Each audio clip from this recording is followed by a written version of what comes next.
Well, you criticize Trump for not having any decent policies, and you have your own opinions, and one is against universal basic income. Right. Despite examples of Namibia and other places where it has worked. Do you dismiss it altogether, or do you dismiss it that it can be applied in the United States? That it can be applied in the United States, because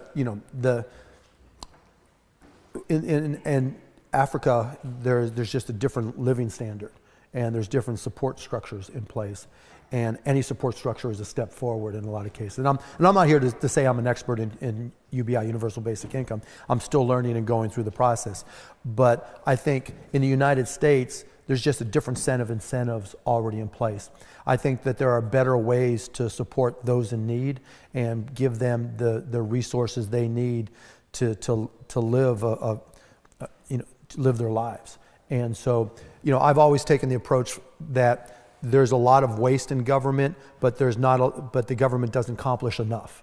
And so with a little bit more efficiency, rather than a universal basic income, those who already qualified for need, we can give them more money without all the strings attached. And I'd rather shrink government and take a greater percentage of the money going into government and just write them a check, right, to those people in need, which is not UBI, but it serves the same purpose for those who are qualified. When you do it on a universal basis, if I just quit, should I get paid too, right?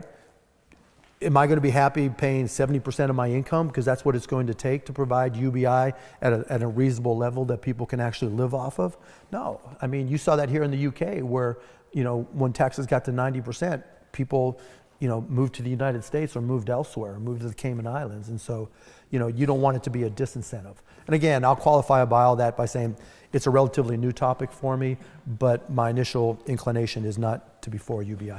But you do recognize that society in the United States will face a great problem for unemployment through automation and everything else. Look, I'm trying to get way ahead of it. Look, the one set of conversations I've had with the Trump administration is about the impact of automation, AI, deep learning, machine learning. The whole nature of work is going to change dramatically, and I've tried to be as far out front as I can explaining that to them. I proposed to the Clintons, and I proposed to Trump when I was talking to him. We have an organization called AmeriCorps in the United States, and I thought it should be expanded. We should pay kids more. Right now they get $15,000 a year. That should be doubled, right? We should expand it from the number we have now. It gets a $1.2 billion budget. That should be 10 times as much, so that we can start putting people to work, because there's going to be a significant disruption. And it's something you all are going to face as you graduate, where when you started school and you had an expectation, even now as you sit here thinking, okay, here's my expectation of what I'm going to use my degree for. Those, if there's a set job or something, a career, if that's in your mind that you wanted to do, it's all going to be different over the next 5 to 10 years.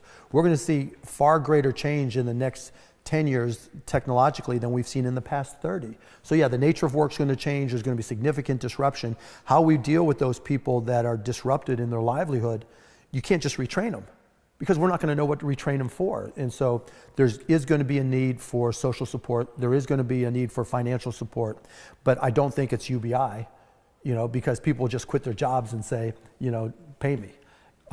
But there will be programs that I think we can make people part of, where they earn a living wage and do a job that contributes to society.